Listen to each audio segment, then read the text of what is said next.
सभी को नमस्कार। आज हम कक्षा 10वीं के भूगोल विषय के प्रथम अध्याय संसाधन और विकास के बारे में विस्तार पूर्वक चर्चा करेंगे। अध्याय बहुत बड़ा है, इसलिए हम इस वीडियो में सिर्फ संसाधनों के बारे में ही चर्चा करेंगे। किसी भी देश को विकसित देश बनने के लिए संसाधनों का अधिकाधिक प्रयोग करना होता है। अतः हम ये जानने की कोशिश करते हैं कि संसाधन क्या होते हैं और इनकी क्या महत्ता है। प्रिय छात्रों, इसमें मैंने जहां पर जो प्रश्न बोर्ड एग्जाम में आए हैं उनको भी आपको यहाँ बताने की कोशिश की है। अतः इस वीडियो को अंत तक देखें और जो प्रश्न बोर्ड एग्जाम की दृष्टि से महत्वपूर्ण है उन पर विशेष गौर करें। आशा ये वीडियो आपके लिए लाभप्रद होगा। संसाधन, सबसे पहले हम इसकी परिभाषा जानने का प्रयास करते हैं। हमारे पर्यावरण में उपलब्ध प्रत्येक वस्तु जो हमारी आवश्यकताओं को पूरा करने में प्रयुक्त की जा सकती है और जिसको बनाने के लिए प्रौद्योगिकी उपलब्ध है, जो आर्थिक रूप से संभाव्य और सांस्कृतिक रूप से मान्य है, एक संसाधन है। अब यहाँ पे आपको संसाधनों की परिभाषा समझ में आई होगी। इसमें दो तीन बातें महत्वपूर्ण है, जिसमें सबसे पहले है आवश्यकताओं को पूरा करने वाला। कोई भी जो है वस्तु जो हमारी आवश्यकता को पूरी करती हो और उसके उत्पादन के लिए हमारे पास टेक्नोलॉजी हो, जो आर्थिक रूप से जो है अफोर्डेबल हो और जो है सांस्कृतिक रूप से मान्य हो, तो उसे हम संसाधन कहते हैं। अतः संसाधन, अब आप यहाँ पे देख रहे हो कि किसी भी वस्तु को संसाधन होने के लिए क्या क्या चाहिए। एक तो वो हमारी आवश्यकताओं को पूरी करती हो, दूसरा जो है, जैसे मैं आपको यहाँ पे एक उदाहरण के माध्यम से समझा रहा हूँ। एक कैमरा है, ये कैमरा क्या है, हमारी बहुत सारी आवश्यकताओं को पूरा करता है और ये बहुत ही लेटेस्ट कैमरा है, इसको मान के चलिए, जिसमें जो है बहुत सारे फीचर्स है। इसमें जो है हम दीवार के उस पार भी देख सकते हैं। ऐसी अब ये सिर्फ कल्पना मात्र है। तो ये हमारी जो है कौन सी आवश्यकता को पूरी करता है, हमारी आवश्यकता जो हम किसी भी चीज को जो है अगर देखना हो तो हम उसे आसानी से देख सकते हैं। और इसको बनाने की, इस कैमरे को बनाने के लिए हमारे पास क्या है, प्रौद्योगिकी भी उपलब्ध है, जो हम आसानी से ये प्रयुक्त हो जाता है।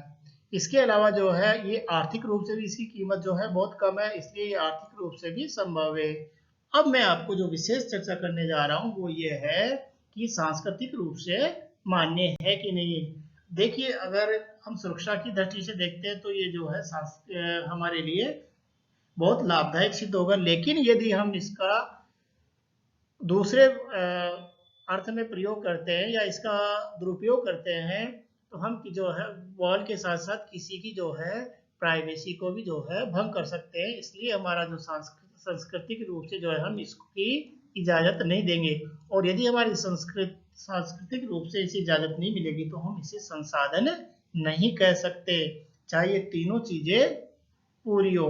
और यदि इसमें से ये फीचर्स हटा दिया जाए जिससे कि किसी की प्राइवेसी जो है खत्म होती हो, तो ये फिर जो है सांस्कृतिक रूप से क्या हो जाएगा, मान्य हो जाएगा और एक संसाधन की श्रेणी में आ जाएगा। प्रिय छात्रों, आप यहाँ देख रहे होंगे, देखिए यहाँ पे जो है सीबीएसई में 2015 में जो है ये प्रश्न पूछा गया था, संसाधनों की परिभाषा पूछी गई थी और संसाधनों का वर्गीकरण भी पूछा गया था। तो मैं आपसे यहाँ उम्मीद करता हूँ कि आप जो है संसाधन की परिभाषा को अच्छे से समझ गए होंगे। संसाधनों के वर्गीकरण के बारे में हम आगे चर्चा करेंगे। किसी भी वस्तु को संसाधन बनाने के लिए मानव का महत्वपूर्ण योगदान है। मानव क्या करता है, अपने भौतिक पर्यावरण में परिवर्तन करता है, और ये भौतिक पर्यावरण में परिवर्तन अपनी तकनीकी का प्रयोग करके करता है। तकनीकी के साथ साथ जो है ये संस्थाएं जो उसको आगे बढ़ाती है उनका निर्माण भी करता है। अतः हमारे पर्यावरण में उपलब्ध प्रत्येक वस्तुओं की रूपांतरण प्रक्रिया प्रकृति, प्रौद्योगिकी और संस्थाओं के पारस्परिक क्रियात्मक संबंध में निहित है। ये तीनों एक दूसरे से संबंधित है और तीनों को जोड़ने का कार्य करता है मानव। संसाधनों की परिभाषा के बाद हम अब देखते हैं संसाधनों का वर्गीकरण। मुख्य रूप से संसाधनों को दो भागों में बांटा गया, जैसा कि आपकी पाठ्य पुस्तक में भी देख सकते हैं। पहला है प्राकृतिक और दूसरा है मानवीय। यहाँ पे एक विशेष चीज ये भी है कि मानव स्वयं भी एक संसाधन है। मानवीय जो संसाधन है उन्हें पुनः दो भागों में विभाजित किया गया है, संरचनाएं एवं संस्थाएं। मनुष्य संस्थाओं का निर्माण करता है, किसी चीज को संसाधन बनाने के लिए कारखाने इत्यादि लगाता है। दूसरा है उसकी मात्रा एवं गुणवत्ता को भी निर्धारित करता है। किसी संसाधन की क्वालिटी बहुत अच्छी होगी तो वो ज्यादा प्रयोग में आएगा और उस संसाधन का प्रयोग ज्यादा होगा। दूसरी तरफ हम देखते हैं प्राकृतिक संसाधन जो है इनको दो भागों में बांटा गया है, नवीकरण योग्य और अनवीकरण योग्य। प्रिय छात्रों, जैसा आप देख रहे हो सीबीएसई बोर्ड एग्जाम 2018 में ये प्रश्न पूछा गया था कि नवीकरण योग्य और अनवीकरण योग्य संसाधन से आप क्या समझते हैं। तो यहाँ पे हम जो है नवीकरण योग्य संसाधन वो संसाधन होते हैं जिनका हम पुनः प्रयोग कर सकते हैं, और इसके जो है नवीकरण योग्य संसाधनों को भी हम पुनः दो भागों में विभाजित कर सकते हैं, सतत अथवा प्रवाह। जैसे पवन जल, ये वो संसाधन है जो पूरे विश्व में हम कहीं पे भी रहे कहीं पे भी जाए हमें मिलेंगे। और दूसरे हैं जैव संसाधन, जैव जीवित प्राणी, जिसमें फ्लोरा और फौना दोनों आ जाते हैं। इसमें है प्राकृतिक वनस्पति, वन इत्यादि, और वनों में रहने वाले वन्य जीव इत्यादि आ जाते हैं। दूसरी तरफ अनवीकरण योग्य संसाधन, अनवीकरण योग्य संसाधन वे होते हैं जिनको जो है एक बार प्रयोग करने के पश्चात हम जो है पुनः उपयोग नहीं ले सकते, या कुछ संसाधन है जिनका हम जो है पुनः प्रयोग कर सकते हैं।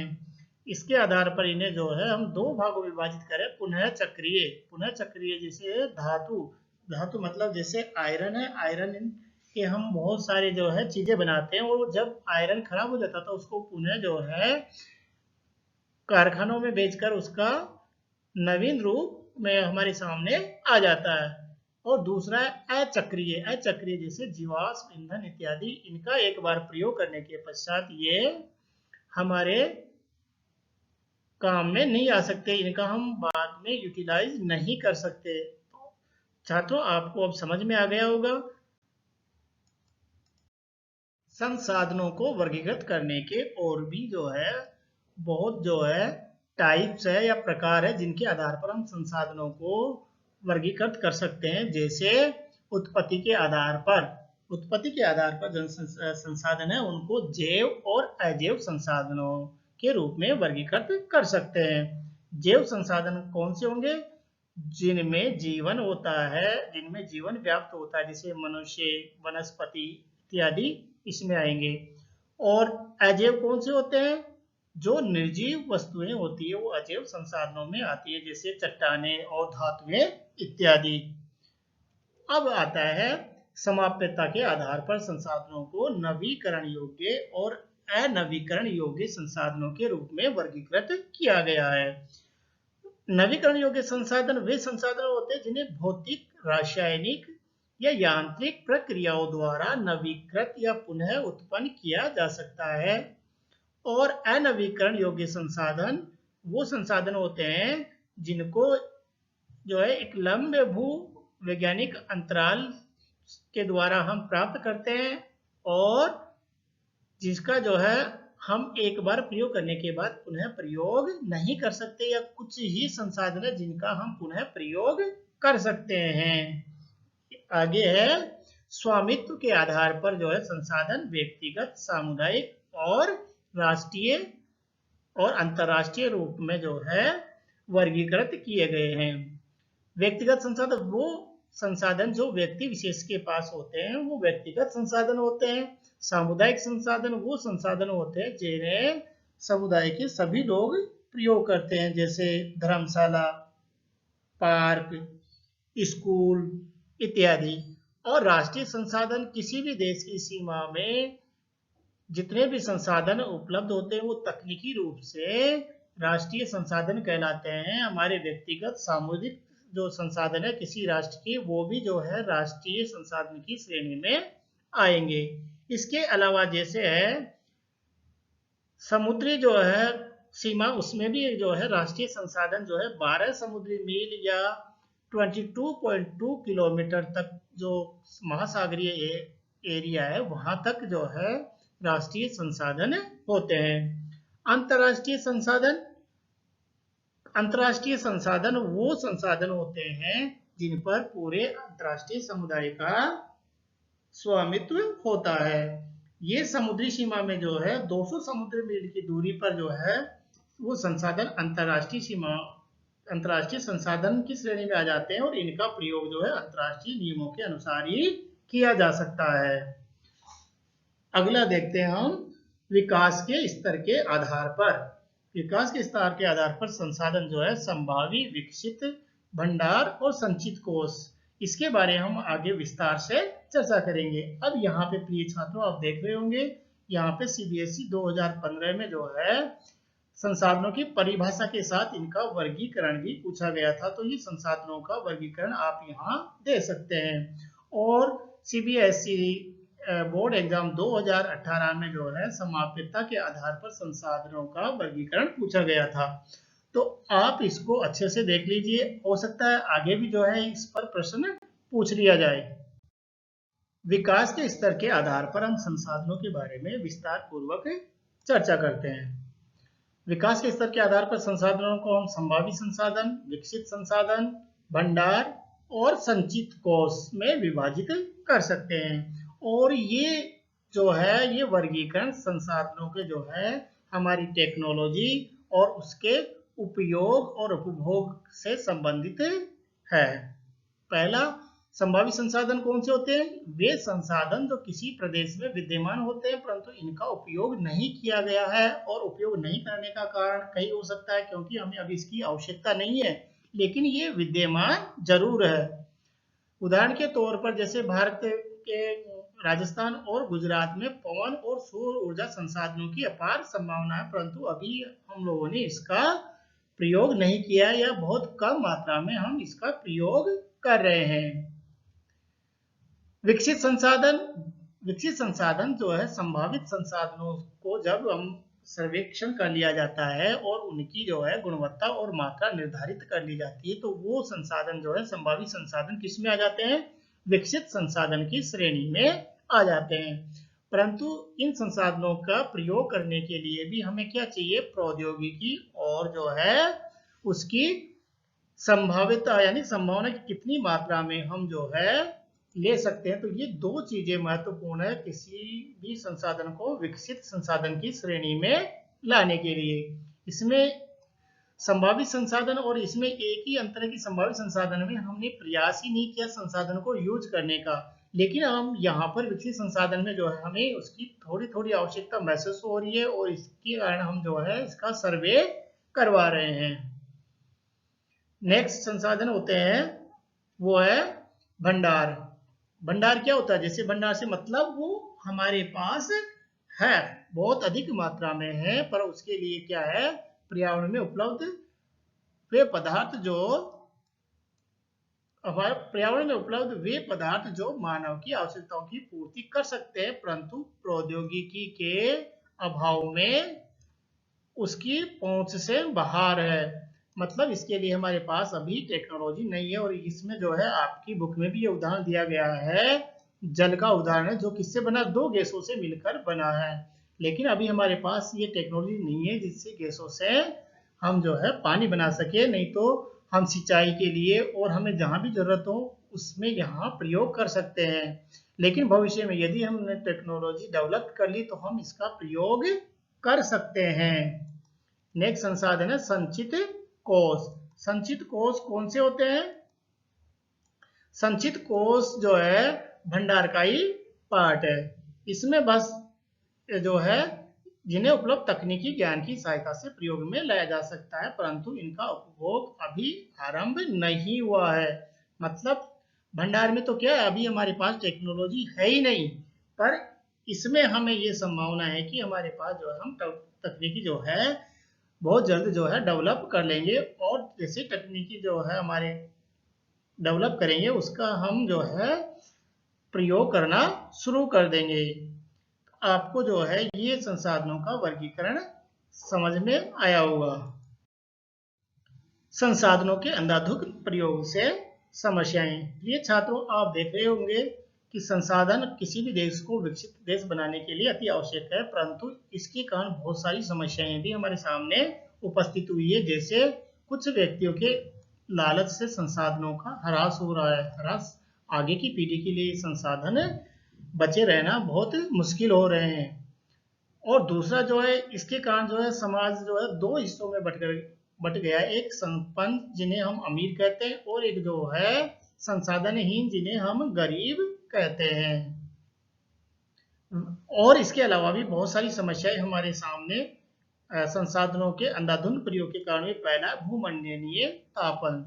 भूमंडलीय तापन के कारण जो है हमारे पर्यावरण में जो है तापमान में दिनों दिन वृद्धि होती जा रही है, और जिसके कारण अनेक समस्याएं हमारे सामने प्रस्तुत हो रही है। दूसरा, ओजोन परत अवक्षय। ओजोन परत हमें हानिकारक किरणों से हमें बचाती है। इन संसाधनों के अंधाधुंध प्रयोग के कारण जो है कार्बन मोनोऑक्साइड और कार्बन गैस जो है वो निकल रही है, और ये गैसें ओजोन परत को नुकसान पहुंचा रही है। इसके अलावा पर्यावरण प्रदूषण भी हो रहा है। भूमि का निम्नीकरण भी हो रहा है। भूमि का निम्नीकरण मतलब भूमि का उपजाऊपन कम हो रहा है। तो ये ऐसी समस्याएं हैं जो हमें संसाधनों के अनुचित तरीके से प्रयोग करने के कारण हमारे सामने प्रस्तुत हो रही है। समस्याएं हमारे सामने आ रही है तो हमें उन समस्याओं का समाधान भी करना होगा। उसके लिए हमें कुछ उपाय भी अपनाने होंगे। हमें जो है विकास भी करना है, और हमारे पर्यावरण को भी नुकसान नहीं पहुंचाना। तो उसके लिए जो है एक नई डेफिनेशन आई, वो है सतत पोषणीय विकास। सतत पोषणीय विकास क्या है? सतत पोषणीय विकास का अर्थ है विकास जो है पर्यावरण को बिना नुकसान पहुंचाए हो, और वर्तमान विकास की प्रक्रिया जो है भविष्य की पीढ़ियों की आवश्यकता की अवहेलना न करे। इसका एक छोटा सा उदाहरण लेते हैं। हम लोग जो है पॉलीथीन का प्रयोग कर रहे हैं, जो एक जो है हमारे पास संसाधन है, लेकिन इस पॉलीथीन के प्रयोग के कारण जो है हमारे सामने बहुत सारी समस्याएं उत्पन्न हो गई है। बहुत से जो है जल स्रोत जो है इसके कारण बंद हो गए हैं, तो सरकार ने जो है अब इसको बंद कर दिया गया है। और इसके ये तो जरूरी है कि हम सामान कैसे लेके आएंगे, उसके लिए जो है दूसरा तरीका जो है निकाला गया है, कपड़े के थैले या दूसरे जूट के थैले इत्यादि प्रयोग में लाए जा रहे हैं। इस प्रकार हमारा जो है विकास भी नहीं रुक रहा है, और हमारा पर्यावरण का जो है नुकसान भी नहीं हो रहा है। रियो डी जेनेरो पृथ्वी सम्मेलन 1992। संसाधनों का ज्यादा प्रयोग करने के कारण पूरे विश्व के सामने एक समस्या आ गई, और उस समस्या के समाधान करने के लिए जो है विश्व के सभी देश जो है रियो डी जेनेरो जो ब्राजील की राजधानी है वहां पर इकट्ठे हुए और इस पर विचार मंथन किया, जो निम्न प्रकार से है। ये कब हुआ सम्मेलन? जून 1992 में, और इसमें 100 से अधिक जो है राष्ट्राध्यक्षों ने भाग लिया था।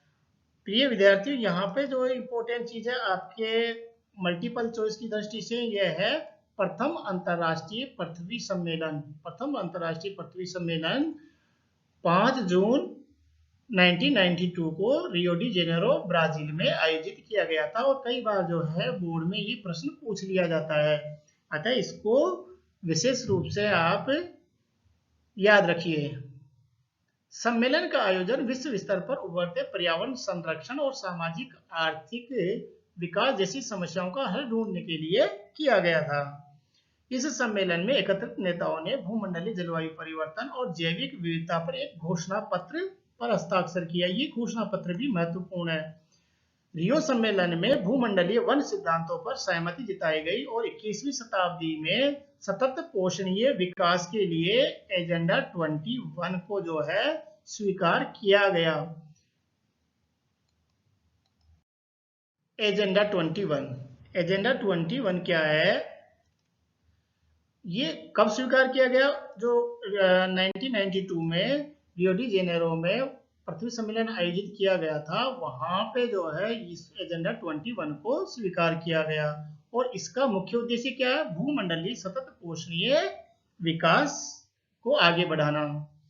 इसमें जो है एक कार्यसूची है ये एजेंडा 21, जिसका उद्देश्य समान हितों, पारस्परिक आवश्यकताओं एवं सम्मिलित जिम्मेदारियों के अनुसार विश्व सहयोग द्वारा पर्यावरणीय क्षति, गरीबी और रोगों से निपटना है।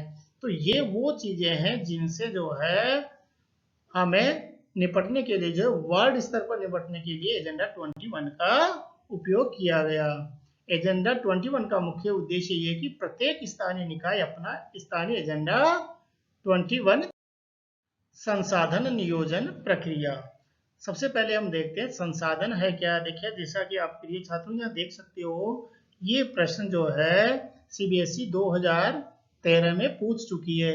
संसाधन नियोजन एक योजना होती है जिसमें संसाधनों का जो है किस प्रकार से सदुपयोग किया जाए, कितनी मात्रा में प्रयोग किया जाए और कैसे कैसे उपभोग किया जाए, उसके लिए कौन सी तकनीक अपनाई जाए और कौन से ईयर में कितना जो है प्रोडक्शन किया जाए, ये सारी चीजें जो है संसाधन नियोजन के अंतर्गत आती है। संसाधन नियोजन एक जटिल प्रक्रिया है और इसके जो सोपान है वो है, पहला सोपान है देश के विभिन्न प्रदेशों में संसाधनों की पहचान कर उनकी तालिका बनाना। और इस तालिका बनाने के लिए क्या किया जाता है, क्षेत्रीय सर्वेक्षण किया जाता है, मानचित्र बनाए जाते हैं, संसाधनों और गुणात्मक मात्रात्मक अनुमान लगाया जाता है। दूसरा, संसाधन विकास योजनाएं लागू करने के लिए उपयुक्त प्रौद्योगिकी, कौशल और संस्थागत नियोजन ढांचा भी तैयार किया जाता है। और तीसरा जो संसाधन प्लानिंग का सोपान है वो है संसाधन विकास योजनाओं और राष्ट्रीय विकास योजनाओं में समन्वय स्थापित करना। आप देख सकते हैं जैसे हमारा देश है बहुत विशाल है, किसी राज्य में किसी संसाधन की अतिमात्रा, किसी राज्य में दूसरे संसाधन की मात्रा है, तो इसमें समन्वय जो है हमारी केंद्र सरकार और राज्य सरकारें मिलकर समन्वय स्थापित करती है और उन संसाधनों का प्रयोग करने का प्रयास किया जाता है। स्वाधीनता के बाद भारत में संसाधन नियोजन के उद्देश्य की पूर्ति के लिए जो है पंचवर्षीय योजना बनाई गई और प्रथम पंचवर्षीय योजना से ही इसके प्रयास शुरू कर दिए गए। संसाधनों का संरक्षण, जैसा कि हम देख चुके हैं कि संसाधन जो है हमारे विकास के लिए अति आवश्यक है, परंतु इन संसाधनों का संरक्षण क्यों जरूरी है, इसके लिए हम देख सकते हैं कि समस्याओं से बचाव हेतु। और ये समस्याएं कौन सी है, सामाजिक समस्याएं जैसे संसाधनों के अंधाधुंध प्रयोग के कारण हमारे समाज में अनेक समस्याएं उत्पन्न हो गई है। बहुत से लोग बेरोजगार हो गए, इसके कारण वो जो है आपत्तिजनक जो है कार्य करने लगे हैं या जो है लूटपाट जैसे कार्य करने लगे हैं। तो उनका जो है उन समस्याओं के बचाव के लिए संसाधनों का संरक्षण जरूरी है।